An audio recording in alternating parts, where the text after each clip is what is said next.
ಒಂದು ಪ್ರೈವೇಟ್ ಕಂಪನಿಯಲ್ಲಿ ಕೆಲಸ ಮಾಡ್ತಿದ್ದ ಚಿತ್ರದ ಹೀರೋ ಈಶ್ವರ್ ಮದುವೆಯಾಗಿ ತನ್ನ ಜೀವನದಲ್ಲಿ ಆರಾಮಾಗಿರ್ತಾನೆ. ಹೀಗಿರುವಾಗಲೇ ಅವನ ಜೀವನದಲ್ಲಿ ಅಚಾನಕ್ ಆಗಿ ಅವನ ಎಕ್ಸ್ ಗರ್ಲ್ ಫ್ರೆಂಡ್ ನ ಎಂಟ್ರಿ ಆಗುತ್ತೆ.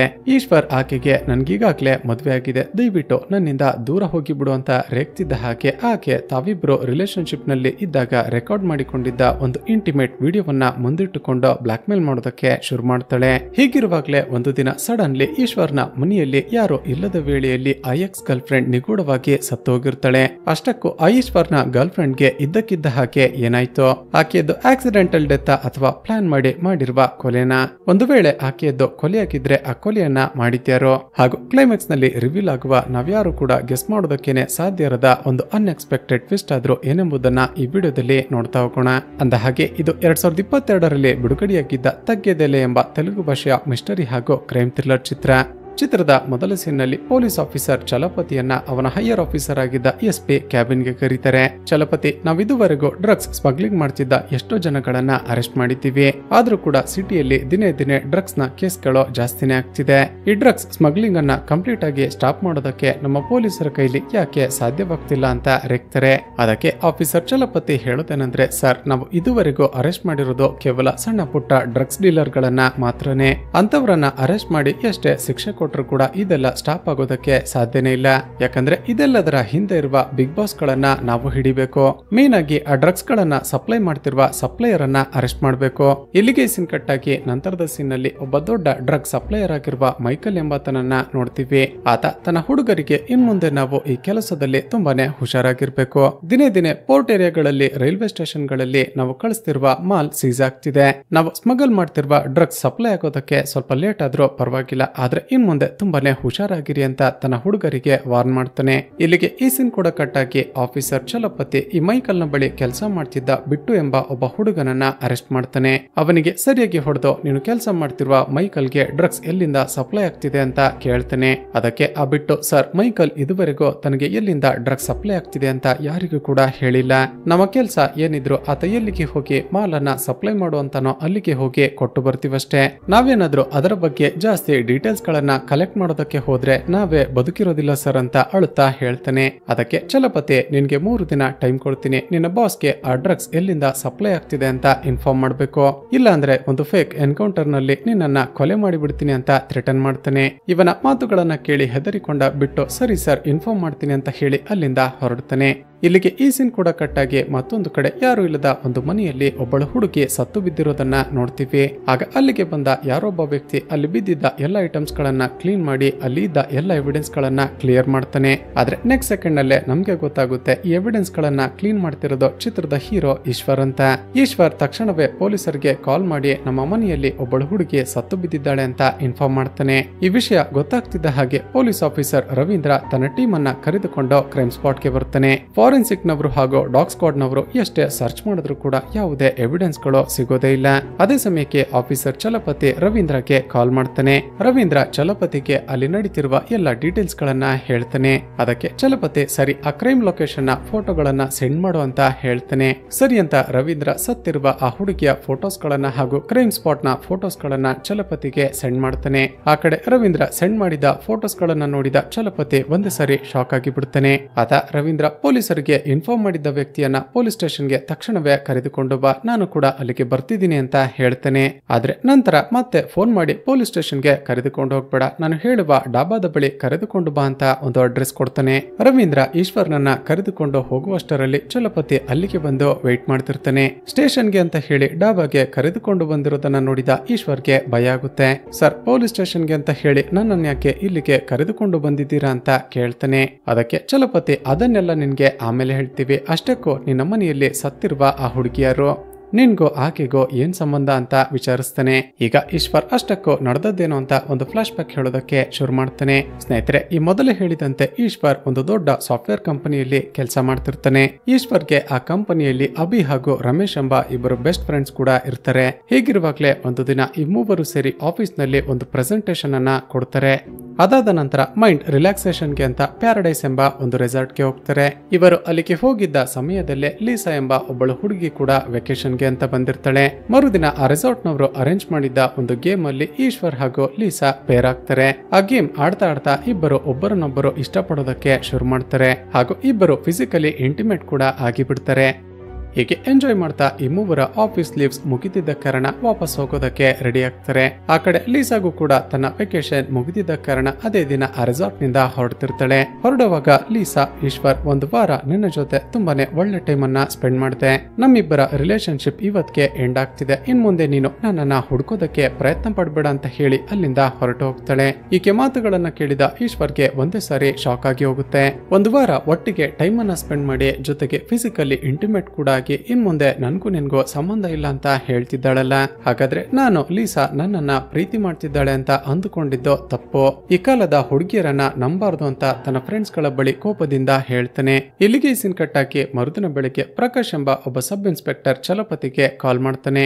ಸರ್, ನೀವು ಅರೆಸ್ಟ್ ಮಾಡಿದ್ರಲ್ಲ 7 ಜನ ನಟೋರಿಯಸ್ ಕ್ರಿಮಿನಲ್ ಗಳನ್ನ, ಅವರನ್ನ ನಾನು ಬೇರೆ ಜೈಲ್ಗೆ ಶಿಫ್ಟ್ ಮಾಡ್ತಿದ್ದೀನಿ. ಅವರನ್ನ ಬೇರೆ ಜೈಲಿಗೆ ಶಿಫ್ಟ್ ಮಾಡೋದಕ್ಕೆ ನಿಮ್ಮ ಸೈನ್ ಬೇಕು ಸರ್ ಅಂತ ಕೇಳ್ತಾನೆ. ಅದಕ್ಕೆ ಚಲಪತಿ ತಾನಿರುವ ಡಾಬಾದ ಅಡ್ರೆಸ್ ಅನ್ನ ಹೇಳಿ, ನೀನು ಹೇಗಿದ್ರು ಇದೇ ರೋಡ್ ನಲ್ಲಿ ಅಲ್ವಾ ಹೋಗೋದು, ಇಲ್ಲಿಗೆ ಬಂದು ಸೈನ್ ಮಾಡಿಸ್ಕೊಂಡು ನಂತರ ಅವರನ್ನ ಬೇರೆ ಜೈಲ್ಗೆ ಶಿಫ್ಟ್ ಮಾಡು ಅಂತ ಹೇಳ್ತಾನೆ. ಸ್ನೇಹಿತರೆ, ಆ ಸಬ್ ಇನ್ಸ್ಪೆಕ್ಟರ್ ಹೇಳ್ತಿರುವ ಆ 7 ಜನ ನಟೋರಿಯಸ್ ಕ್ರಿಮಿನಲ್ ಗಳು ಬೇರೆ ಯಾರು ಅಲ್ಲ, ದಂಡುಪಾಳ್ಯ ಮೂವಿಯಲ್ಲಿ ನಾವು ನೋಡಿದ್ವಲ್ಲ ಅದೇ 7 ಜನ ಕ್ರಿಮಿನಲ್ ಗಳಿಬ್ರು. ತಮ್ಮನ್ನ ಬೇರೆ ಜೈಲಿಗೆ ಶಿಫ್ಟ್ ಮಾಡ್ತಿದ್ದಾರೆ ಅಂತ ಗೊತ್ತಾಗ್ತಿದ್ದ ಹಾಗೆ ಆ ಕ್ರಿಮಿನಲ್ ಗಳಲ್ಲಿ ಒಬ್ಬ ಆಫೀಸರ್ ಚಲಪತಿ ನಮ್ಮನ್ನ ಅರೆಸ್ಟ್ ಮಾಡಿ ದೊಡ್ಡ ತಪ್ಪು ಮಾಡಿಬಿಟ್ಟ. ಅವನನ್ನ ನಾವು ಹೇಗೆ ಸಾಯಿಸಬೇಕು ಅಂದ್ರೆ ಅವನ ಡೆಡ್ ಬಾಡಿಯನ್ನ ಕೂಡ ನೋಡೋದಕ್ಕೆ ಬೇರೆಯವರಿಗೆ ಭಯ ಆಗ್ಬೇಕು. ಇದಾದ ನಂತರ ಸಬ್ ಇನ್ಸ್ಪೆಕ್ಟರ್ ಆ 7 ಜನಗಳನ್ನ ಒಂದು ವ್ಯಾನ್ ಅಲ್ಲಿ ಕೂರಿಸಿಕೊಂಡು ಬೇರೆ ಜೈಲ್ಗೆ ಕರೆದುಕೊಂಡು ಹೊರಡ್ತಾನೆ. ಮತ್ತೊಂದು ಕಡೆ ಬಿಟ್ಟುಗೆ ಸುಮಾರು 100 kg ಡ್ರಗ್ಸ್ ಅನ್ನ ಮೈಕಲ್ ಇನ್ನೇನು ಸ್ಮಗಲ್ ಮಾಡೋದ್ರಲ್ಲಿದ್ದಾನೆ ಅಂತ ಗೊತ್ತಾಗುತ್ತೆ. ಈ ಕಡೆ ಈಶ್ವರ್ ಆ ರೆಸಾರ್ಟ್ ನಿಂದ ಬಂದ ನಂತರ ಮುಂದೇನಾಯ್ತು ಅಂತ ಹೇಳೋದಕ್ಕೆ ಶುರು ಮಾಡ್ತಾನೆ. ಸ್ನೇಹಿತರೆ, ಇದ್ದಕ್ಕಿದ್ದ ಹಾಗೆ ಈಶ್ವರ್ನ ತಾಯಿ ಕಾಲ್ ಮಾಡಿ, ನಿನ್ನ ಅಜ್ಜಿಗೆ ಹುಷಾರಿಲ್ಲ, ತಕ್ಷಣವೇ ಊರಿಗೆ ಹೊರಟು ಬಾ ಅಂತ ಕಾಲ್ ಮಾಡಿರ್ತಾಳೆ. ತಕ್ಷಣವೇ ಊರಿಗೆ ಹೋಗಿ ನೋಡಿದ್ರೆ ಅಲ್ಲಿ ಒಂದು ಮದುವೆಗೆ ಸಿದ್ಧತೆ ಮಾಡಿಕೊಳ್ತಿರುವ ರೀತಿ ಕಾಣಿಸುತ್ತೆ. ಒಳಗಡೆ ಹೋದ ಈಶ್ವರ್ ತನ್ನ ತಾಯಿಗೆ, ಅಮ್ಮ ನೀನ್ ನೋಡಿದ್ರೆ ಅಜ್ಜಿಗೆ ಹುಷಾರಿಲ್ಲ ಅಂತ ಹೇಳ್ದ, ಇಲ್ಲಿ ನೋಡಿದ್ರೆ ಮನೆಯನ್ನೆಲ್ಲ ಡೆಕೋರೇಟ್ ಮಾಡ್ತಿದ್ದಾರಲ್ಲ, ಅಷ್ಟಕ್ಕೂ ಇಲ್ಲಿ ಏನ್ ನಡೀತಿದೆ ಅಂತ ಕೇಳ್ತಾನೆ. ಆಗ ಅವರಮ್ಮ ಒಂದು ಟ್ವಿಸ್ಟ್ ಅನ್ನ ರಿವೀಲ್ ಮಾಡ್ತಾರೆ. ನಿನ್ಗೆ ಎಷ್ಟೋ ವರ್ಷಗಳಿಂದ ಮದ್ವೆ ಮಾಡ್ಕೋ ಅಂತ ಹೇಳಿದ್ರು ಕೂಡ ನೀನು ನಮ್ಮ ಮಾತನ್ನ ಕೇಳ್ತಾನೆ ಇರ್ಲಿಲ್ಲ. ಅದಕ್ಕೇನೆ ಐಡಿಯಾ ಮಾಡಿ ನಿನ್ನ ಅಜ್ಜಿಗೆ ಹುಷಾರಿಲ್ಲ ಅಂತ ಹೇಳಿ ನಿನ್ನನ್ನ ಇಲ್ಲಿಗೆ ಬರೋ ಹಾಗೆ ಮಾಡಿದ್ವಿ ಅಂತ ಹೇಳ್ತಾಳೆ. ಅಷ್ಟರಲ್ಲೇ ಅಲ್ಲಿಗೆ ಬಂದ ಈಶ್ವರ್ನ ತಂದೆ, ಇನ್ ಮುಂದೆ ನಮ್ಗೆ ಕಾಯೋದಕ್ಕೆ ಆಗೋದಿಲ್ಲ, ನಾವೆಲ್ಲ ಸೇರಿ ದೇವಿ ಎಂಬ ಒಬ್ಬಳು ಹುಡುಗಿಯನ್ನ ನೋಡಿದ್ದೀವಿ, ನೀನು ಮರು ಮಾತನಾಡದೆ ಆ ಹುಡುಗಿಯನ್ನ ಮದ್ವೆ ಆಗ್ತಿದ್ಯಾ ಅಷ್ಟೇ ಅಂತ ಹೇಳ್ತಾರೆ. ಅದಕ್ಕೆ ಈಶ್ವರ್ ಕೋಪಗೊಂಡು, ಹೀಗೆ ಸಡನ್ ಆಗಿ ಯಾರೋ ಗೊತ್ತಿಲ್ಲದ ಹುಡುಗಿಯನ್ನ ಮದ್ವೆ ಆಗೋ ಅಂದ್ರೆ ಹೇಗೆ, ನಾನು ಇನ್ನು ಲೈಫ್ ಅಲ್ಲಿ ಸೆಟಲ್ ಆಗ್ಬೇಕು, ನಂತರ ನಾನೇ ಮದ್ವೆ ಮಾಡಿಕೊಳ್ತೀನಿ ಅಂತ ಹೇಳೋದಕ್ಕೆ ಟ್ರೈ ಮಾಡ್ತಾನೆ. ಅಷ್ಟರಲ್ಲೇ ಅಲ್ಲಿಗೆ ಬಂದ ಇವನ ಅಕ್ಕ, ನಾವು ನೋಡಿರುವ ದೇವಿ ನಿನ್ನ ಕ್ಲಾಸ್ಮೇಟೆ, ಹಾಗೆ ಖಂಡಿತ ನಿನ್ಗೆ ಒಳ್ಳೆ ಜೋಡಿ, ಸುಮ್ನೆ ಈ ಮದುವೆಗೆ ಒಪ್ಕೋ ಅಂತ ಫೋರ್ಸ್ ಮಾಡ್ತಾಳೆ. ಅದೇ ಸಮಯಕ್ಕೆ ದೇವಿ ಈಶ್ವರ್ಗೆ ಟೀ ಕೊಡೋದಕ್ಕೆ ಅಂತ ಬರ್ತಾಳೆ. ದೇವಿಯನ್ನ ನೋಡ್ತಿದ್ದ ಹಾಗೆ ಈಶ್ವರ್ಗೆ ಇಷ್ಟ ಆಗಿ ಬಿಡ್ತಾಳೆ. ಇಲ್ಲಿಗೆ ಸೀನ್ ಕಟ್ಟಾಗಿ ಮರುದಿನವೇ ಈಶ್ವರ್ ಹಾಗೂ ದೇವಿಯ ಮದುವೆ ನಡೆಯುತ್ತೆ. ಮದುವೆಯಾದ ನಂತರ ಈಶ್ವರ್ ದೇವಿಯನ್ನ ಕರೆದುಕೊಂಡು ತಾನು ಕೆಲಸ ಮಾಡ್ತಿದ್ದ ಹೈದರಾಬಾದ್ಗೆ ಶಿಫ್ಟ್ ಆಗ್ತಾನೆ. ದಿನಗಳು ಕಳೆದಂತೆ ಒಬ್ಬರನ್ನೊಬ್ರು ಅರ್ಥ ಮಾಡ್ಕೊಂಡು ತುಂಬಾನೇ ಖುಷಿಯಿಂದ ಜೀವನ ನಡೆಸೋದಕ್ಕೆ ಶುರು ಮಾಡ್ತಾರೆ. ಇಲ್ಲಿಗೆ ಸೀನ್ ಕಟ್ಟಾಗಿ ಸ್ವಲ್ಪ ದಿನಗಳ ನಂತರ ಈಶ್ವರ್ ತನ್ನ ಮದುವೆಯ ರಿಸೆಪ್ಷನ್ ಪಾರ್ಟಿಯನ್ನ ತನ್ನ ಆಫೀಸ್ ನ ಎಲ್ಲ ಕೊಲೀಗ್ಸ್ ಗಳಿಗೆ ಅರೇಂಜ್ ಮಾಡಿರ್ತಾನೆ. ಫ್ರೆಂಡ್ಸ್, ಕೊಲೀಗ್ಸ್, ಫ್ಯಾಮಿಲಿ ಮೆಂಬರ್ಸ್ ಹೀಗೆ ಎಲ್ಲರೂ ಎಂಜಾಯ್ ಮಾಡ್ತಿದ್ದಾಗ ಅಲ್ಲಿಗೆ ಇದ್ದಕ್ಕಿದ್ದ ಹಾಗೆ ಲೀಸಾ ಬರ್ತಾಳೆ. ಹಾಗೂ ಆಕೆ ಸೀದಾ ಹೋಗಿ ದೇವಿಯ ಜೊತೆ ಮಾತನಾಡ್ತಾ ನಿಂತಿರೋದನ್ನ ನೋಡಿದ ಈಶ್ವರ್ ಹಾಗೂ ಅವನ ಇಬ್ಬರು ಫ್ರೆಂಡ್ಸ್ ಗೆ ಒಂದೇ ಸಾರಿ ಶಾಕ್ ಆಗಿ ಹೋಗುತ್ತೆ. ಈ ಲೀಸಾ ಇಲ್ಲಿಗೆ ಹೇಗೆ ಬಂದ್ಲು, ಆಕೆ ದೇವಿ ಜೊತೆ ಯಾಕೆ ಮಾತನಾಡ್ತಿದ್ದಾಳೆ ಅಂತ ಈಶ್ವರ್ಗೆ ಭಯ ಆಗೋದಕ್ಕೆ ಶುರುವಾಗುತ್ತೆ. ಅಷ್ಟರಲ್ಲೇ ಲೀಸಾ ದೇವಿಯ ಜೊತೆ ಇವರಿದ್ದ ಜಾಗಕ್ಕೆನೆ ಬರ್ತಾಳೆ. ದೇವಿ ನಗುತ್ತಾ ಈಶ್ವರ್ಗೆ, ನಿಮಗೆ ಒಬ್ಬಳು ಕಾಲೇಜ್ ನಲ್ಲಿ ಕ್ಲೋಸ್ ಫ್ರೆಂಡ್ ಇದ್ಲು ಅಂತ ನನ್ಗೆ ಹೇಳಲೇ ಇಲ್ವಲ್ಲ, ನೋಡಿ ನೀವು ಪಾರ್ಟಿಗೆ ಇನ್ವೈಟ್ ಮಾಡ್ಲಿಲ್ಲ ಅಂದ್ರೂ ಕೂಡ ಅವರೇ ಬಂದಿದ್ದಾರೆ ಅಂತ ಹೇಳ್ತಾಳೆ. ತಕ್ಷಣವೇ ಈಶ್ವರ್ ಲೀಸಾಳ ಜೊತೆ ಮಾತನಾಡಬೇಕು ಅಂತ ಅವಳನ್ನ ಪಕ್ಕಕ್ಕೆ ಕರೆದುಕೊಂಡು ಬರ್ತಾನೆ. ಲೀಸಾ, ನಿನ್ಗೇನಾದ್ರೂ ಬುದ್ಧಿ ಇದೆಯಾ, ನೀನ್ ಯಾಕೆ ಈ ಪಾರ್ಟಿಗೆ ಬಂದಿದ್ಯಾ, ಆ ದಿನ ಇನ್ಮೇಲೆ ಒಬ್ರನ್ನೊಬ್ರು ಕಾಂಟ್ಯಾಕ್ಟ್ ಮಾಡೋದು ಬೇಡ ಅಂತ ಹೇಳಿದ್ದೆ ಅಲ್ವಾ, ಅಷ್ಟಾದ್ರೂ ಕೂಡ ಯಾಕೆ ಇಲ್ಲಿಗೆ ಬಂದಿದ್ಯಾ ಅಂತ ರೇಗ್ತಾನೆ. ಅದಕ್ಕೆ ಲೀಸಾ ಹೇಳೋದೇನಂದ್ರೆ, ಈಶ್ವರ್ ನಿನ್ನಿಂದ ದೂರ ಆದ್ಮೇಲೆನೆ ನನ್ಗೆ ಗೊತ್ತಾಗಿದ್ದು ನಿನ್ನನ್ನ ಬಿಟ್ಟಿರೋದು ಎಷ್ಟೋ ಕಷ್ಟ ಅಂತ, ನಿನ್ನನ್ನ ತುಂಬಾನೇ ಮಿಸ್ ಮಾಡಿಕೊಳ್ತಿದ್ದೀನಿ ಅಂತ ಅನ್ಸೋದಕ್ಕೆ ಶುರು ಆಯ್ತು. ಅದಕ್ಕೇನೆ ತಕ್ಷಣ ನಿನ್ನನ್ನ ಹುಡುಕಿಕೊಂಡು ಹೈದರಾಬಾದ್ಗೆ ಬಂದೆ. ಆದ್ರೆ ನೀನ್ ನೋಡಿದ್ರೆ ಅಷ್ಟರಲ್ಲೇ ಮದ್ವೆ ಮದ್ವೆ ಆಗಿದೆಯಲ್ಲ ಅಂತ ಅವನನ್ನ ಹಗ್ ಮಾಡೋದಕ್ಕೆ ಟ್ರೈ ಮಾಡ್ತಾಳೆ. ಈಶ್ವರ್ ಆಕೆಯನ್ನ ದೂರ ತಳ್ಳಿದ್ರು ಕೂಡ ಆಕೆ ಮತ್ತೆ ಮಾತನಾಡ್ತಾ ಈಶ್ವರ್ಗೆ ಕಿಸ್ ಮಾಡೋದಕ್ಕೆ ಟ್ರೈ ಮಾಡ್ತಾಳೆ. ಇದನ್ನ ನೋಡಿ ಈಶ್ವರ್ಗೆ ತುಂಬಾನೇ ಕೋಪ ಬಂದು, ಲೀಸಾ ತಕ್ಷಣ ಇಲ್ಲಿಂದ ಹೊರಟು ಹೋಗು, ಇನ್ಮೇಲೆ ನನ್ನ ಲೈಫ್ ಅಲ್ಲಿ ಯಾವತ್ತೂ ಕೂಡ ಬರ್ಬೇಡ ಅಂತ ಹೇಳುತ್ತಿರುವಾಗ್ಲೇ ಅಲ್ಲಿಗೆ ದೇವಿ ಬರ್ತಾಳೆ. ಅಷ್ಟರಲ್ಲೇ ಅಲರ್ಟ್ ಆದ ಲೀಸಾ ಏನೋ ಆಗೇ ಇಲ್ಲ ಅನ್ನೋರ್ ಹಾಗೆ ಸುಮ್ಮನೆ ಮಾತನಾಡ್ತಾ ನಿಂತುಕೊಳ್ತಾಳೆ. ಈಗ ಪ್ರೆಸೆಂಟ್ ನಲ್ಲಿ ಈಶ್ವರ್ ಹೇಳ್ತಿರುವ ಕಥೆಯನ್ನ ಕೇಳಿದ ಇಬ್ಬರು ಪೊಲೀಸರು ನಗೋದಕ್ಕೆ ಶುರು ಮಾಡ್ತಾರೆ. ಮತ್ತೊಂದು ಕಡೆ ಪ್ರಕಾಶ್ ಎಂಬ ಪೊಲೀಸ್ ಆಫೀಸರ್ ಆ 7 ಜನ ಕ್ರಿಮಿನಲ್ ಗಳನ್ನ ಬೇರೆ ಜೈಲ್ಗೆ ಶಿಫ್ಟ್ ಮಾಡ್ತಿದ್ದ ಅಲ್ವಾ. ಆಗ ವ್ಯಾನ್ ಒಳಗಡೆ ಇದ್ದ ಒಬ್ಬ ಕ್ರಿಮಿನಲ್ ಅಲ್ಲೇ ಕೂತಿದ್ದ ಒಬ್ಬ ಕಾನ್ಸ್ಟೇಬಲ್ ಗೆ ತಾನು ಮುಚ್ಚಿಟ್ಟುಕೊಂಡಿದ್ದ ಒಂದು ವೆಪನ್ ನಿಂದ ಹೊಡೆದು ಸಾಯಿಸೋದಕ್ಕೆ ಶುರು ಮಾಡ್ತಾನೆ. ಇದನ್ನು ನೋಡಿದ ಮಿಕ್ಕ ಕ್ರಿಮಿನಲ್ ಗಳು ಕೂಡ ಒಳಗಡೆ ಕೂತಿದ್ದ ಎಲ್ಲ ಪೊಲೀಸರನ್ನ ಸಾಯಿಸಿ ಬಿಡ್ತಾರೆ. ಇದನ್ನ ಮುಂದೆ ಡ್ರೈವರ್ ಸೀಟ್ ನ ಬಳಿ ಕೂತಿದ್ದ ಪ್ರಕಾಶ್ ನೋಡಿ ತಕ್ಷಣವೇ ವ್ಯಾನ್ ಅನ್ನ ಸ್ಟಾಪ್ ಮಾಡ್ತಾನೆ. ತನ್ನ ಬಳಿ ಇದ್ದ ಸರ್ವಿಸ್ ರಿವಾಲ್ವರ್ ಅನ್ನ ಹೊರಗಡೆ ತೆಗೆದು ಅವರಿಗೆಲ್ಲ ಸರೆಂಡರ್ ಆಗೋದಕ್ಕೆ ಹೇಳ್ತಾನೆ. ಆದ್ರೆ ಅಷ್ಟರಲ್ಲೇ ಎಲ್ಲ ಕೈದಿಗಳು ಕೆಳಗಡೆ ಬಿದ್ದಿದ್ದ ಕಲ್ಲುಗಳನ್ನ ಎತ್ತಿಕೊಂಡು ಪ್ರಕಾಶ್ಗೆ ಹೊಡೆಯೋದಕ್ಕೆ ಶುರು ಮಾಡ್ತಾರೆ. ಆತ ಕೆಳಗಡೆ ಬೀಳ್ತಿದ್ದ ಹಾಗೇನೆ ಅವನ ಕೈಯಲ್ಲಿದ್ದ ಸರ್ವಿಸ್ ರಿವಾಲ್ವರ್ ಅನ್ನ ಕಿತ್ಕೊಂಡು ಆಫೀಸರ್ ಚಲಪತಿ ಈಗ ಎಲ್ಲಿದ್ದಾನೆ ಅಂತ ವಿಚಾರಿಸ್ತಾರೆ. ಪ್ರಕಾಶ್ ಚಲಪತಿ ಡಾಬಾದಲ್ಲಿದ್ದಾನೆ ಅಂತ ಹೇಳ್ತಿದ್ದ ಹಾಗೆ ಪ್ರಕಾಶ್ನನ್ನ ಹೊಡೆದು ಸಾಯಿಸಿ ಚಲಪತಿಯನ್ನ ಕೊಲೆ ಮಾಡೋದಕ್ಕೆ ಅಂತ ಡಾಬಾದ ಕಡೆ ಎಲ್ಲರೂ ಹೊರಡ್ತಾರೆ. ಅದೇ ಸಮಯಕ್ಕೆ ಮತ್ತೊಂದು ಕಡೆ ಡ್ರಗ್ಸ್ ಅನ್ನ ಸ್ಮಗಲ್ ಮಾಡೋದಕ್ಕೆ ಅಂತ ಹೋಗ್ತಿದ್ದ ಬಿಟ್ಟು ಚಲಪತಿಗೆ ಕಾಲ್ ಮಾಡಿ ತಾವು ಹೋಗ್ತಿರುವ ಜಾಗದ ಬಗ್ಗೆ ಇನ್ಫಾರ್ಮ್ ಮಾಡ್ತಾನೆ. ಆ ಬಿಟ್ಟು ಕೂಡ ಡ್ರಗ್ಸ್ ತುಂಬಿದ್ದ ಆ ಲಾರಿಯನ್ನ ತೆಗೆದುಕೊಂಡು ಚಲಪತಿ ಇರುವ ಡಾಬಾದ ರಸ್ತೆಯ ಮೂಲಕನೇ ಹೋಗಬೇಕಾಗಿರುತ್ತೆ. ಇದಾದ ನಂತರ ಈಶ್ವರ್ಗೆ ಮುಂದೇನಾಯ್ತು ಹೇಳು ಅಂತ ರವೀಂದ್ರ ಕೇಳ್ತಾರೆ. ಇಲ್ಲಿಗೆ ಸೀನ್ ಕಟ್ ಆಗಿ ಈಶ್ವರ್ ಮತ್ತೊಂದು ಫ್ಲಾಶ್ ಬ್ಯಾಕ್ ಹೇಳೋದಕ್ಕೆ ಶುರು ಮಾಡ್ತಾನೆ. ಹೀಗೆ ಪಾರ್ಟಿ ಮುಗಿದ ನಂತರ ಅಲ್ಲಿಂದ ಹೋಗಿದ್ದ ಲೀಸಾ ಮರುದಿನ ಬೆಳಿಗ್ಗೆ ಈಶ್ವರ್ ಹಾಗೂ ದೇವಿ ಟಿಫನ್ ಮಾಡ್ತಿದ್ದಾಗ ಮನೆಗೆ ಇದ್ದಕ್ಕಿದ್ದ ಹಾಗೆ ಬಂದು ಬಿಡ್ತಾಳೆ. ದೇವಿ ಜೊತೆ ಕ್ಲೋಸ್ ಆಗೋದಕ್ಕೆ ನಾಟಕ ಮಾಡ್ತಾ ಆಫೀಸ್ ಕೆಲಸದ ಮೇಲೆ ತುಂಬಾನೇ ದೂರದಿಂದ ಹೈದರಾಬಾದ್ಗೆ ಬಂದಿದ್ದೀನಿ. ಸದ್ಯಕ್ಕೆ ಈ ಊರಲ್ಲಿ ನನಗೆ ಪರಿಚಯ ಇರೋದಂದ್ರೆ ಈಶ್ವರ್ ಹಾಗೂ ನೀನು ಮಾತ್ರ. ಈಶ್ವರ್ ನನಗೆ ಒಂದು ವಾರ ಸ್ಟೇ ಆಗೋದಕ್ಕೆ ಇಲ್ಲಿ ಯಾವ್ದಾದ್ರು ಒಳ್ಳೆ ಹೋಟೆಲ್ ಇದ್ರೆ ಬುಕ್ ಮಾಡಿ ಕೊಡ್ತೀಯಾ ಅಂತ ಕೇಳ್ತಾಳೆ. ಅದಕ್ಕೆ ದೇವಿ ಏನೋ ನನ್ನ ಗಂಡನ ಫ್ರೆಂಡ್ ಅಂತ ಹೇಳ್ತಿದ್ದೀರಾ, ದೂರದಿಂದ ಬಂದು ಇಲ್ಲಿ ಹೋಟೆಲ್ ನಲ್ಲಿ ಸ್ಟೇ ಮಾಡ್ತೀರಾ, ನಿಮ್ಮ ಆಫೀಸ್ ಕೆಲಸ ಮುಗಿಯೋವರೆಗೂ ನಮ್ಮ ಮನೆಯಲ್ಲೇ ಇರ್ಬೋದು, ನಮ್ಗೇನು ಕೂಡ ತೊಂದರೆ ಇಲ್ಲ ಅಂತ ಹೇಳ್ತಾಳೆ. ಲೀಸಾಗೂ ಕೂಡ ಅದೇ ಅಲ್ವಾ ಬೇಕಾಗಿರೋದು, ಸರಿ ನಿಮ್ಗೇನೋ ತೊಂದರೆ ಇಲ್ಲ ಅಂದ್ರೆ ನಾನು ಇಲ್ಲೇ ಇರ್ತೀನಿ ಅಂತ ಹೇಳ್ತಾಳೆ. ಈಶ್ವರ್ ತನ್ನ ಹೆಂಡತಿಗೆ ಆಕೆ ಹೋಟೆಲ್ ನಲ್ಲಿ ಸ್ಟೇ ಮಾಡ್ತೀನಿ ಅಂತ ಹೇಳ್ತಿದ್ದಾಳಲ್ವಾ, ಆಕೆ ಪಡಿಗೆ ಆಕೆನ ಬಿಟ್ಟು ಬಿಡು ಅಂತ ಹೇಳೋದಕ್ಕೆ ಟ್ರೈ ಮಾಡ್ತಾನೆ. ಆದ್ರೆ ದೇವಿ ಮಾತ್ರ ಇಲ್ಲ ಇಲ್ಲ, ವಯಸ್ಸಿಗೆ ಬಂದಿರುವ ಹುಡುಗಿ ಒಬ್ಬಳೆ ಎಲ್ಲೋ ಹೋಟೆಲ್ ನಲ್ಲಿ ಸ್ಟೇ ಆಗೋದು ಸೇಫ್ ಅಲ್ಲ, ಇಷ್ಟು ದೊಡ್ಡ ಮನೆಯಲ್ಲಿ ನೀವು ಆಫೀಸ್ಗೆ ಹೋದ ನಂತರ ನನ್ಗೆ ಕಂಪ್ನಿ ಕೊಡೋದಕ್ಕೆ ಅಂತ ಯಾರು ಇಲ್ಲ, ಒಂದು ವಾರ ಅಷ್ಟೇ ಅಲ್ವಾ ಲೀಸಾ ನಮ್ಮ ಮನೆಯಲ್ಲೇ ಇರ್ಲಿ ಬಿಡಿ ಅಂತ ಹೇಳ್ತಾಳೆ. ಎಲ್ಲಿಗೆ ಸೀನ್ ಕಟ್ಟಾಗಿ ಮರುದಿನ ಬೆಳಿಗ್ಗೆ ಈಶ್ವರ್ ಟಿಫನ್ ಮಾಡ್ತಾ ಕೂತಿದ್ದಾಗ ಲೀಸಾ ಅವನ ಪಕ್ಕಕ್ಕೇನೆ ಬಂದು ಕೂರ್ತಾಳೆ. ಕೋಪಗೊಂಡ ಈಶ್ವರ್ ಅವತ್ತು ಪಾರ್ಟಿಯಲ್ಲೇ ನಿನ್ಗೆ ಹೇಳಿದ್ದೆ ಅಲ್ವಾ ಮತ್ತೆ ನನ್ನ ಲೈಫ್ ಅಲ್ಲಿ ಬರ್ಬೇಡ ಅಂತ, ನೀನೇನೋ ಪ್ಲಾನ್ ಮಾಡ್ಕೊಂಡೆ ಇಲ್ಲಿಗೆ ಬಂದಿದ್ಯಾ ಅಂತ ಗೊತ್ತು, ತಕ್ಷಣವೇ ನಮ್ಮ ಮನೆಯಿಂದ ಹೊರಟು ಹೋಗುವಂತ ರೇಗ್ತಾನೆ. ಆದ್ರೆ ಲೀಸಾ ರೆಸಾರ್ಟ್ ನಲ್ಲಿದ್ದಾಗ ಇವರಿಬ್ಬರು ಇಂಟಿಮೇಟ್ ಆಗಿದ್ರಲ್ಪ, ಆ ವಿಡಿಯೋವನ್ನ ರೆಕಾರ್ಡ್ ಮಾಡಿಕೊಂಡಿರ್ತಾಳೆ. ಈಶ್ವರ್ ಇನ್ನೊಂದು ಸಾರಿ ನನ್ನನ್ನ ಇಲ್ಲಿಂದ ಹೋಗುವಂತ ಫೋರ್ಸ್ ಮಾಡಿದ್ರೆ ಈ ವಿಡಿಯೋವನ್ನ ನಿನ್ನ ಹೆಂಡತಿಗೆ ತೋರಿಸಿ ಬಿಡ್ತೀನಿ, ನಂತರ ಏನಾಗುತ್ತೆ ಅಂತ ಗೊತ್ತಲ್ವಾ, ನಿನ್ನ ಸುಂದರವಾದ ಹೆಂಡತಿಯ ಜೊತೆ ನಿನ್ನ ಡೈವರ್ಸ್ ಆಗುತ್ತೆ ಅಂತ ಥ್ರೆಟನ್ ಮಾಡ್ತಾಳೆ. ಈಗ ಈಶ್ವರ್ ಬೇರೆ ದಾರಿ ಇಲ್ಲದೆ ಸುಮ್ಮನೆ ಇರ್ಬೇಕಾಗುತ್ತೆ. ಮತ್ತೊಂದು ಕಡೆ ಆ 7 ಜನ ನಟೋರಿಯಸ್ ಕ್ರಿಮಿನಲ್ ಗಳು ಎಸ್ಕೇಪ್ ಆಗಿದ್ದಾರೆ ಅಂತ ಗೊತ್ತಾಗ್ತಿದ್ದ ಹಾಗೆ ಪೊಲೀಸರು ಸಿಟಿಯಲ್ಲಿ ಎಲ್ಲ ಕಡೆ ನಾಕಾಬಂದಿ ಆಗ್ತಾರೆ. ಆದ್ರೆ ಈ ಕಡೆ ಡಾಬಾ ಕಡೆ ಹೋಗ್ತಿದ್ದ ಆ 7 ಜನ ಕ್ರಿಮಿನಲ್ ಗಳಿಗೆ ಬಿಟ್ಟು ತೆಗೆದುಕೊಂಡು ಹೋಗ್ತಿದ್ದ ಲಾರಿ ಕಾಣಿಸುತ್ತೆ. ತಕ್ಷಣವೇ ಆ ಲಾರಿಯನ್ನ ಅಡ್ಡ ಹಾಕಿ ಮುಂದೆ ಬರುವ ಡಾಬಾದ ಬಳಿ ನಮ್ಮನ್ನ ಡ್ರಾಪ್ ಮಾಡುವಂತ ಹೆದರಿಸ್ತಾರೆ. ಈಗ ಬಿಟ್ಟು ಹೇಗಿದ್ರು ಕೂಡ ಚಲಪತಿಯನ್ನ ಮೀಟ್ ಮಾಡೋದಕ್ಕೆ ಅಂತಾನೆ ಹೋಗ್ತಿದ್ದಲ್ವಾ, ಹಾಗೇನೆ ಇವರನ್ನು ಕೂಡ ಡ್ರಾಪ್ ಮಾಡಿ ಬಿಡೋಣ ಅಂತ ಸುಮ್ಮನೆ ಅವರನ್ನ ಲಾರಿಗೆ ಹತ್ತಿಸಿಕೊಳ್ತಾನೆ. ಮತ್ತೊಂದು ಕಡೆ ಈಶ್ವರ್ ಮುಂದೇನಾಯ್ತು ಅಂತ ಮತ್ತೆ ಫ್ಲಾಶ್ ಬ್ಯಾಕ್ ಹೇಳೋದಕ್ಕೆ ಶುರು ಮಾಡ್ತಾನೆ. ಒಂದು ದಿನ ಇದ್ದಕ್ಕಿದ್ದ ಹಾಗೆ ಲೀಸಾ ಕಾಲ್ ಮಾಡಿ ತಕ್ಷಣ ಹಾಸ್ಪಿಟಲ್ಗೆ ಹೊರಟು ಬಾ ಅಂತ ಈಶ್ವರ್ಗೆ ಹೇಳ್ತಾಳೆ. ಈಶ್ವರ್ ತಕ್ಷಣವೇ ಏನಾಯ್ತು ಅಂತ ಹಾಸ್ಪಿಟಲ್ಗೆ ಹೋಗಿ ನೋಡಿದ್ರೆ ಇವನ ಹೆಂಡತಿ ದೇವಿ 3 ತಿಂಗಳ ಪ್ರೆಗ್ನೆಂಟ್ ಅಂತ ಗೊತ್ತಾಗುತ್ತೆ. ತಾನು ತಂದೆ ಆಗ್ತಿದ್ದೀನಿ ಅಂತ ಗೊತ್ತಾಗ್ತಿದ್ದ ಹಾಗೆ ಈಶ್ವರ್ಗೆ ತುಂಬಾನೇ ಖುಷಿ ಆಗುತ್ತೆ. ಮರುದಿನವೇ ದೇವಿ ತನ್ನ ತವರು ಮನೆಗೆ ಹೋಗಿ ಬರ್ತೀನಿ ಅಂತ ಹೊರಡೋದಕ್ಕೆ ರೆಡಿ ಆಗ್ತಾಳೆ. ಈಶ್ವರ್ಗೆ ಒಂದು ಇಂಪಾರ್ಟೆಂಟ್ ಪ್ರಾಜೆಕ್ಟ್ ಇದ್ದ ಕಾರಣ ಕಂಪನಿಯಲ್ಲಿ ರಜೆ ಸಿಗೋದಿಲ್ಲ. ಬೇರೆ ದಾರಿ ಇಲ್ಲದೆ ಈಶ್ವರ್ ತನ್ನ ಹೆಂಡತಿಯನ್ನ ರೈಲ್ವೆ ಸ್ಟೇಷನ್ಗೆ ಡ್ರಾಪ್ ಮಾಡಿ ಆತ ಅಲ್ಲಿಂದ ಆಫೀಸ್ಗೆ ಹೋಗ್ತಾನೆ. ಇದಾಗಿ ಆ ದಿನ ಮಧ್ಯಾಹ್ನ ವಾಪಸ್ ಮನೆಗೆ ಬಂದು ನೋಡಿದ್ರೆ ಲೀಸಾ ಹಾಲ್ ನಲ್ಲಿ ಸತ್ತು ಬಿದ್ದಿರ್ತಾಳೆ.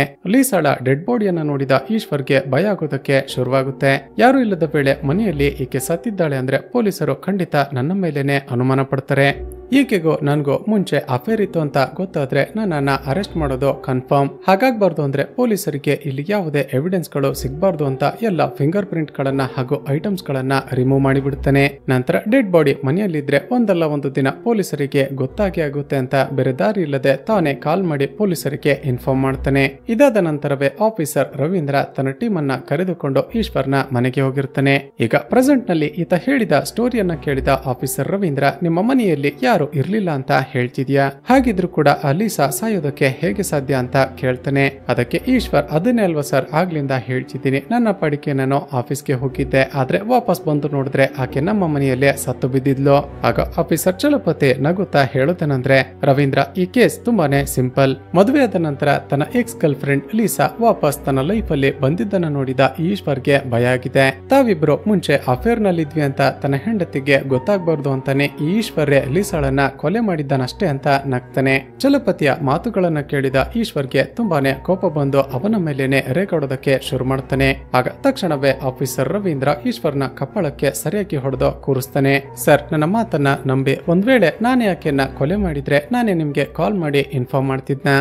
ಅಷ್ಟರಲ್ಲೇ ಚಲಪತಿಯನ್ನ ಹೇಗಾದ್ರೂ ಮಾಡಿ ಸಾಯಿಸಲೇಬೇಕು ಅಂತ ಡಾಬಾಗೆ ಬಂದ 7 ಜನ ಕ್ರಿಮಿನಲ್ಗಳು ಅವನ ಮೇಲೆ ಅಟ್ಯಾಕ್ ಮಾಡೋದಕ್ಕೆ ಶುರು ಮಾಡ್ತಾರೆ. ಚಲಪತಿ ಕೂಡ ತನ್ನನ್ನ ತಾನು ಕಾಪಾಡಿಕೊಳ್ಳೋದಕ್ಕೆ ಅವರ ಜೊತೆ ಫೈಟ್ ಮಾಡೋದಕ್ಕೆ ಶುರು ಮಾಡ್ತಾನೆ. ಮತ್ತೊಂದು ಕಡೆ ಅದೇ ಸಮಯಕ್ಕೆ ಆ ಡಾಬಾಗೆ ಆ ಮೈಕಲ್ ಕೂಡ ಬರ್ತಾನೆ. ಯಾಕಂದ್ರೆ ತನ್ನ ಡ್ರಗ್ಸ್ ತುಂಬಿದ್ದ ಲಾರಿಯನ್ನ ಯಾರೋ ಹೈಜಾಕ್ ಮಾಡಿ ಡಾಬಾದ ಬಳಿ ತೆಗೆದುಕೊಂಡು ಹೋಗ್ತಿದ್ದಾರೆ ಅಂತ ಇನ್ಫಾರ್ಮೇಶನ್ ಬಂದಿರುತ್ತೆ. ಈ ಮೈಕಲ್ ನನ್ನ ನೋಡ್ತಿದ್ದ ಹಾಗೇನೆ ಆಫೀಸರ್ ರವೀಂದ್ರ ಇವನ ಟೀಮ್ ಜೊತೆ ಫೈಟ್ ಮಾಡೋದಕ್ಕೆ ಶುರು ಮಾಡ್ತಾನೆ. ಆ ಕಡೆ ಚಲಪತಿ ಆ ಕ್ರಿಮಿನಲ್ಗಳ ಜೊತೆ ಫೈಟ್ ಮಾಡ್ತಾ ಒಬ್ಬೊಬ್ಬರನ್ನೇ ಶೂಟ್ ಮಾಡಿ ಸಾಯಿಸೋದಕ್ಕೆ ಶುರು ಮಾಡ್ತಾನೆ. ಆದ್ರೆ ಕೊನೆಗೆ ಬದುಕುಳಿತಿದ್ದ ಆ 4 ಜನ ಕ್ರಿಮಿನಲ್ಗಳು ಒಟ್ಟಿಗೆ ಚಲಪತಿಯ ಮೇಲೆ ಅಟ್ಯಾಕ್ ಮಾಡೋದಕ್ಕೆ ಶುರು ಮಾಡ್ತಾರೆ.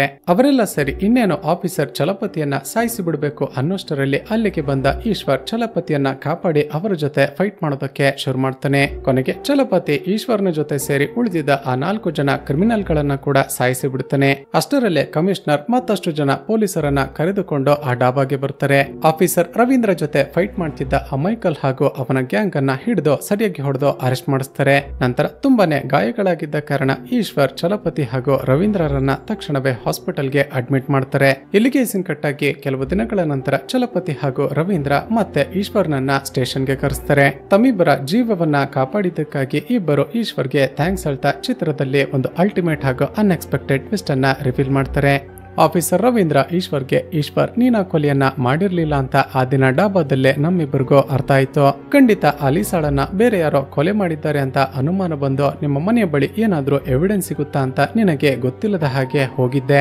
ಆಗ ನಿಮ್ಮ ಮನೆಯ ಕಿಚನ್ ನ ಹಿಂದೆ ಇದ್ದ ಕಿಟಕಿಯ ಬಳಿ ನನ್ಗೊಂದು ರೈಲ್ವೆ ಟಿಕೆಟ್ ಸಿಕ್ತು. ಆ ಟಿಕೆಟ್ ಬೇರೆ ಯಾವುದೋ ಅಲ್ಲ, ನೀನು ನಿನ್ನ ಹೆಂಡತಿಯನ್ನ ತವರು ಮನೆಗೆ ಕಳ್ಸೋದಕ್ಕೆ ಅಂತ ಟ್ರೈನ್ ಟಿಕೆಟ್ ಅನ್ನ ಬುಕ್ ಮಾಡಿದ್ದೆ ಅಲ್ವಾ, ಅದೇ ಟಿಕೆಟ್ ಅಲ್ಲಿ ಸಿಕ್ಕಿದ್ದು. ಇದರರ್ಥ ಊರಿಗೆ ಹೋಗಿದ್ದಾಳೆ ಅಂತ ಅಂದುಕೊಂಡಿದ್ದ ನಿನ್ನ ಹೆಂಡತಿ ದೇವಿ ಮನೆಗೆ ವಾಪಸ್ ಬಂದಿದ್ಲು ಅಂತ ಒಂದು ಫ್ಲಾಶ್ ಬ್ಯಾಕ್ ಅನ್ನ ತೋರಿಸಲಾಗುತ್ತೆ. ಸ್ನೇಹಿತರೆ, ಆ ದಿನ ಈಶ್ವರ್ ತನ್ನ ಹೆಂಡತಿ ದೇವಿಯನ್ನ ರೈಲ್ವೆ ಸ್ಟೇಷನ್ಗೆ ಡ್ರಾಪ್ ಮಾಡಿ ಅಲ್ಲಿಂದ ಹೋಗ್ತಿದ್ದ ಹಾಗೆ ದೇವಿ ನೆಕ್ಸ್ಟ್ ಸ್ಟಾಪ್ ನಲ್ಲೇ ಇಳ್ಕೊಂಡು ಮನೆಗೆ ವಾಪಸ್ ಬಂದಿರ್ತಾಳೆ. ಯಾಕಂದ್ರೆ ಶಾಕಿಂಗ್ಲಿ ದೇವಿಗೆ ಮೊದಲ ದಿನದಿಂದಲೇ ಈ ಲೀಸಾ ತನ್ನ ಗಂಡನನ್ನ ಬ್ಲಾಕ್ ಮೇಲ್ ಮಾಡ್ತಿದ್ದಾಳೆ ಅಂತ ಗೊತ್ತಿರುತ್ತೆ. ದೇವಿ ವಾಪಸ್ ಮನೆಗೆ ಬಂದಾಗ ಲೀಸಾ ದೇವಿಯ ಸ್ಯಾರಿಯನ್ನ ಮುಟ್ಕೊಂಡು ಈಶ್ವರ್ಗೆ ವಿಡಿಯೋ ಕಾಲ್ ಮಾಡ್ತಿರ್ತಾಳೆ. ತುಂಬಾನೇ ಕೋಪದಲ್ಲಿ ತಕ್ಷಣವೇ ನನ್ನ ಗಂಡನ ಹಾಗೂ ನನ್ನ ಜೀವನದಿಂದ ಹೊರಟು ಹೋಗು, ನೀನು ಆ ದಿನ ಪಾರ್ಟಿಗೆ ಬಂದಾಗ ನನ್ನ ಗಂಡನ ಜೊತೆ ಪಕ್ಕಕ್ಕೆ ಹೋಗಿ ಮಾತನಾಡ್ತಾ ನಿಂತಿದ್ದಲ್ವಾ, ಆಗ್ಲೇ ನಿನ್ನ ಬಗ್ಗೆ ನನ್ಗೆಲ್ಲ ಗೊತ್ತಾಗಿ ಹೋಯ್ತು. ಈಗಾಗ್ಲೇ ಮದುವೆಯಾಗಿ ನಾವಿಬ್ರು ಖುಷಿಯಾಗಿದ್ದೀವಿ ಅಂತ ಗೊತ್ತಾದ ನಂತರವಾದ್ರೂ ನೀನು ಇಲ್ಲಿಂದ ಹೊರಟು ಹೋಗ್ತೀಯಾ ಅಂತ ಅಂದುಕೊಂಡೆ. ಆದ್ರೆ ನಂತರವೇ ಗೊತ್ತಾಯ್ತು ಅಷ್ಟೆಲ್ಲ ಆದ್ರೂ ಕೂಡ ನೀನು ನನ್ನ ಗಂಡನ ಜೊತೆ ಅಫೇರ್ ಇಟ್ಕೊಳ್ಳೋದಕ್ಕೆ ಟ್ರೈ ಮಾಡ್ತಿದ್ಯಾ ಅಂತ. ಈಗಲೂ ನಿನ್ಗೆ ಫೈನಲ್ ವಾರ್ನಿಂಗ್ ಕೊಡ್ತಾ ಇದ್ದೀನಿ, ತಕ್ಷಣವೇ ಇಲ್ಲಿಂದ ಹೊರಟು ಹೋಗು ಅಂತ ಹೇಳಿರ್ತಾಳೆ. ಆದ್ರೆ ಅಲೀಸಾ ನೋಡಿದ್ರೆ ಅದೇನ್ ಮಾಡ್ಕೋತೀಯೋ ಮಾಡ್ಕೋ, ನಾನು ನಿನ್ನ ಗಂಡನ ಜೊತೆ ಅಫೇರ್ ಇಟ್ಕೊಂಡೇ ಇಟ್ಕೋತೀನಿ ಅಂತ ಅವನ ಬಗ್ಗೆ ಕೆಟ್ಟದಾಗಿ ಮಾತನಾಡಿ ಬಿಡ್ತಾಳೆ. ಈಕೆ ಮಾತುಗಳನ್ನ ಕೇಳಿದ ದೇವಿಗೆ ತುಂಬಾನೇ ಕೋಪ ಬಂದು ಆಕೆ ಎದೆಗೆ ಒದ್ದು ಬಿಡ್ತಾಳೆ. ಇವರಿಬ್ಬರು ಫಸ್ಟ್ ಫ್ಲೋರ್ ನಲ್ಲಿ ನಿಂತು ಮಾತನಾಡ್ತಿದ್ದ ಕಾರಣ ಕೆಳಗಡೆ ಒಂದು ಚೂಪಾದ ವಸ್ತುವಿನ ಮೇಲೆ ಬಿದ್ದ ಲೀಸಾ ಆನ್ ದ ಸ್ಪಾಟ್ ಸತ್ತು ಹೋಗಿರ್ತಾಳೆ. ಲೀಸಾ ಸತ್ತು ಹೋದ್ಲು ಅಂತ ಗೊತ್ತಾಗ್ತಿದ್ದ ಹಾಗೆ ದೇವಿ ವಾಪಸ್ ತನ್ನ ಊರಿಗೆ ಹೊರಟು ಹೋಗಿರ್ತಾಳೆ. ಹೀಗೆ ಅಲ್ಲಿಂದ ಹೋಗುವ ಅರ್ಜೆಂಟ್ ನಲ್ಲೇ ತನ್ನ ಬಳಿದ ಟ್ರೈನ್ ಟಿಕೆಟ್ ಅನ್ನ ಅಲ್ಲೇ ಬೀಳಿಸಿಕೊಂಡು ಬಿಟ್ಟಿರ್ತಾಳೆ. ಈಗ ಈಶ್ವರ್ಗೆ ತನ್ನ ಹೆಂಡತಿನೇ ಈ ಕೊಲೆಯನ್ನ ಮಾಡಿದ್ದು ಅಂತ ಗೊತ್ತಾಗ್ತಿದ್ದ ಹಾಗೆ ತುಂಬಾನೇ ಶಾಕ್ ಆಗುತ್ತೆ. ಮುಕ್ತಾಯವಾಗುತ್ತೆ. ಆತ ಚಲಪತಿ ಬಳಿ, ಸರ್, ನನ್ನ ಹೆಂಡತಿಯನ್ನ ಅರೆಸ್ಟ್ ಮಾಡಬೇಡಿ, ಆಕೆ ಈಗ 3 ತಿಂಗಳ ಪ್ರೆಗ್ನೆಂಟ್, ಬೇಕಾದ್ರೆ ಆಕೆಯ ಬದಲು ನಾನೇ ಈ ಕೊಲೆಯನ್ನ ಮಾಡಿದ್ದೀನಿ ಅಂತ ನನ್ನನ್ನ ಅರೆಸ್ಟ್ ಮಾಡಿ ಅಂತ ಬೇಡಿಕೊಳ್ತಾನೆ. ಆಗ ಚಲಪತಿ ನಗುತ್ತಾ ಯಾರನ್ನ ಕೂಡ ಅರೆಸ್ಟ್ ಮಾಡುವ ಅವಶ್ಯಕತೆ ಇಲ್ಲ ಅಂತ ಮತ್ತೊಂದು ಟ್ವಿಸ್ಟ್ ಅನ್ನ ರಿವೀಲ್ ಮಾಡ್ತಾನೆ. ಈಶ್ವರ್, ನಿನ್ಗೆ ನಿಜವಾಗಿಯೂ ಆ ಲೀಸಾ ಯಾರು ಅಂತ ಗೊತ್ತಾ? ಆಕೆ ನಿನ್ನನ್ನ ಇಷ್ಟಪಟ್ಟು ನಿನ್ನ ಜೊತೆ ಅಫೇರ್ ಇಟ್ಕೋಬೇಕು ಅಂತ ನಿನ್ನ ಮನೆಗೆ ಬಂದಿದ್ದಲ್ಲ. ಆಕೆಯೊಬ್ಬಳು ದೊಡ್ಡ ಸ್ಮಗ್ಲರ್. ನಮ್ಮ ಡಿಪಾರ್ಟ್ಮೆಂಟ್ ನವರು ಅವಳನ್ನ ಹಿಡಿಬೇಕು ಅಂತ ಸಾಕಷ್ಟು ತಿಂಗಳುಗಳಿಂದ ಪ್ರಯತ್ನ ಪಡ್ತಿದ್ವಿ. ಡಿಪಾರ್ಟ್ಮೆಂಟ್ ಕೈಯಿಂದ ತಪ್ಪಿಸಿಕೊಳ್ಳೋದಕ್ಕೆ ಅಂತಾನೆ ಆಕೆ ನಿನ್ನ ಜೊತೆ ಅಫೇರ್ ಇಟ್ಕೊಳ್ಳೋ ರೀತಿ ನಾಟಕ ಮಾಡ್ತಾ ನಿಮ್ಮ ಮನೆಯಲ್ಲಿ ಬಂದು ಬಚ್ಚಿಟ್ಟುಕೊಂಡಿದ್ಲು. ಎನಿವೇಸ್, ಲೀಸಾಳ್ ಅಂತ ಆಂಟಿ ಸೋಷಿಯಲ್ ಎಲಿಮೆಂಟ್ ಗಳು ಈ ಸೊಸೈಟಿಯಲ್ಲಿದ್ರೆ ನಮ್ಮ ಜನ ಹಾಳಾಗ್ತಾರೆ. ಆಕೆಯನ್ನ ನಿನ್ನ ಹೆಂಡತಿ ಕೊಲೆ ಮಾಡಿದ್ರಲ್ಲಿ ಯಾವುದೇ ತಪ್ಪಿಲ್ಲ. ಈ ಕೇಸನ್ನ ಹೇಗೆ ಮುಚ್ಚಿ ಹಾಕ್ಬೇಕು ಅಂತ ನಮ್ಮಿಬ್ರಿಗೆ ಗೊತ್ತಿದೆ, ನೀನು ಇಲ್ಲಿಂದ ಹೊರಟು ಹೋಗು ಅಂತ ಹೇಳ್ತಾರೆ. ಹೀಗೆ ಎಲ್ಲ ಕಷ್ಟಗಳಿಂದ ಹೊರಗಡೆ ಬಂದ ದೇವಿ ಹಾಗೂ ಈಶ್ವರ್ ಸಂತೋಷದಿಂದ ತಮ್ಮ ಜೀವನವನ್ನ ನಡೆಸೋದಕ್ಕೆ ಶುರು ಮಾಡ್ತಾರೆ. ಹಾಗೂ ಇಲ್ಲಿಗೆ ಈ ಚಿತ್ರ ಮುಕ್ತಾಯವಾಗುತ್ತೆ. ಸ್ನೇಹಿತರೆ, ಈ ವಿಡಿಯೋ ನಿಮ್ಗೆ ಇಷ್ಟ ಆಗಿದ್ರೆ ವಿಡಿಯೋಗೆ ಒಂದು ಲೈಕ್ ಮಾಡಿ, ಶೇರ್ ಮಾಡೋದನ್ನ ಮರೆಯಬೇಡಿ. ಇದೇ ರೀತಿಯ ವಿಡಿಯೋಸ್ಗಾಗಿ ಈ ಚಾನಲ್ ಅನ್ನ ಸಬ್ಸ್ಕ್ರೈಬ್ ಮಾಡಿಕೊಂಡು ಪಕ್ಕದಲ್ಲೇ ಇರುವ ಬೆಲ್ ಐಕಾನ್ ಅನ್ನ ಕ್ಲಿಕ್ ಮಾಡಿ.